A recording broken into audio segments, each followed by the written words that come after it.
டேஸ்ட்டில் தேங்காய் பால் சாதம் எப்படி செய்கிறதுன்னு சொல்லி பார்க்கலான்னு.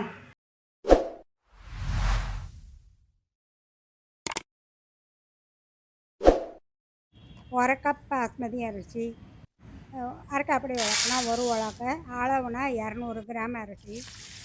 இந்த பாஸ்மதி அரிசி கொஞ்சம் பழசு, அதனால கொஞ்சம் தண்ணி கலங்கலாக வர்றது அரிசியில் ஊற்றினதும். ஆனால் சாதம் நல்லா டேஸ்ட்டாக இருக்கும்.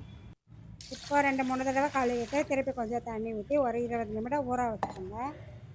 தேங்காய் பால் சாதம் பண்ண கொஞ்சம் அடிக்கனமான பாத்திரத்தில் 50 மில்லி நெய் ஊற்றி ஹீட் பண்ணிக்கோங்க. நெய் ஹீட் ஆனதும் 1/2 டீஸ்பூன் சோம்பு, அன்னாச்சிப்பூ அரை, 2 கிராம்பு, 2 ஏலக்காய் போட்டு பொரிய விடணும். அதோட பட்டை அது பெரிய பீஸாக இருக்குது, அதனால 2 பீஸாக கட் பண்ணி போட்டுக்கிறோம். அதோட ஒரு பிரியாணி இலையும் போட்டு எல்லாமே கொஞ்சம் நல்லா பொரியணும், நல்லா ஸ்மெல் வரும். அடுத்து ஒரு பெரிய வெங்காயத்தை கட் பண்ணி அதை சேர்த்துக்கோங்க.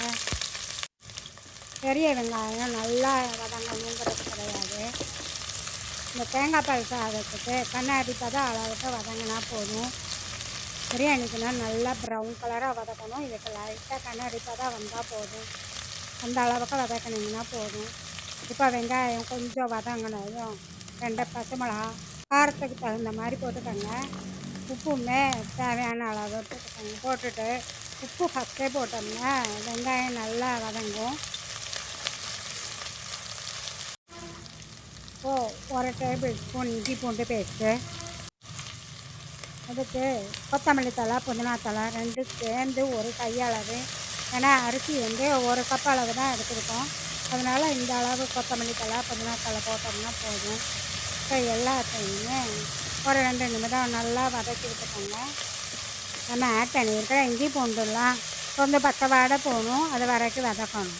இப்போ ஓரளவு எல்லாம் நல்லா வதங்கினதும் ஒரே ஒரு தக்காளி பழம், இந்த தேங்காய் பால் சாதத்துக்கு லாஸ்ட்டில் தான் சேர்க்கணும். தக்காளி பழம் ரொம்ப வதங்கக்கூடாது, அதே சமயத்தில் அரைச்சும் போட வேணும். அப்படி போட்டோம்னா தேங்காய் பால் சாதமே கலரே மாறி போயிடும். அதனால் லாஸ்ட்டில் போட்டு ஒரு 2 நிமிஷம் வதக்கினீங்கன்னா போதும். இப்போ 2 கப் தேங்காய் பால் ஊற்றிருக்கேன், அதாவது ஒரு பங்கு அரிசிக்கு 2 பங்கு தேங்காய் பால் ஊற்றிருக்கேன். குக்கர்னா 1.5 பங்கு ஊற்றுனீங்கன்னா சரியாக வரும். பாத்திரங்கும்போது கொஞ்சம் அதிகமாக ஊற்றினா தான் கரெக்டான பக்குவத்தில் வரும். இப்போ தேங்காய் பால் கொதிக்க ஆரம்பிச்சிருச்சு. தேங்காய் பால் கொதித்த பிறகு தான் நம்ம ஊற வச்சுருக்க அரிசியை சேர்க்கணும். இப்போ நல்லா தேங்காய் பால் கொதித்ததும் நம்ம ஊற வச்சுருக்கிற அரிசியை சேர்த்துட்டாங்க. சேர்த்துட்டு ஸ்டவ்வுமே கொஞ்சம் ஹை ஃப்ளேமில் வச்சுட்டாங்க.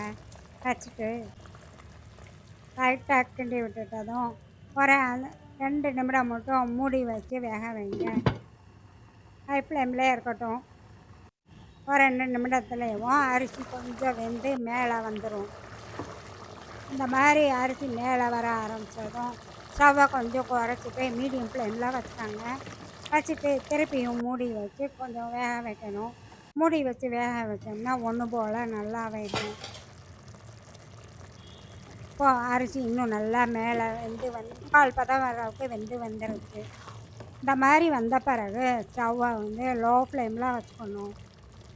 லோ ஃப்ளேமில் வச்சுட்டு நல்லா மூடி வச்சு ஒரு 10 நிமிடம் அளவுக்கு ரொம்ப சிம்மில் வச்சுக்கணும்.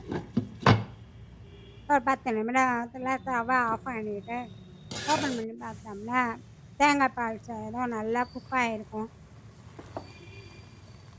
சாதம் ரொம்ப ஒன்றோடு ஒன்று ஒட்டாமல் ரொம்ப வித இல்லாமையும் நல்லா வெந்து அதே சமயத்தில் பொழு பொழுன்னு சாப்பிட்றதுக்கே அவ்வளோ டேஸ்ட்டாக இருக்கிற மாதிரி இருக்கும். இந்த தேங்காய் பால் சாதத்தை நீங்களும் வீட்டில் செய்து பாருங்கள். இந்த தேங்காய் பால் சாதத்துக்கு சிக்கன் கிரேவி இல்லை இந்த மாதிரி மட்டன் கிரேவி பொருத்தமாக இருக்கும். இந்த தேங்காய் பால் சாதத்துக்கு நான் மட்டன் சுக்கா தான் வச்சுருக்கேன். இந்த மட்டன் சுக்கா அடுத்த வீடியோவில் வரும், பாருங்கள். அந்த தேங்காய் பால் சாதத்தை வீட்டில் செய்து பார்த்துட்டு டேஸ்ட்டு எப்படி இருந்ததுன்னு சொல்லி கமெண்ட்ஸ் பண்ணுங்கள். வீடியோ பிடிச்சிருந்தா மறக்காமல் சப்ஸ்கிரைப் பண்ணுங்கள். அடுத்த வீடியோவில் வர மட்டன் சுக்காவையும் பாருங்கள். இந்த மட்டன் சுக்கா ரொம்ப ஈஸியாக டேஸ்ட்டாக இருக்கும்.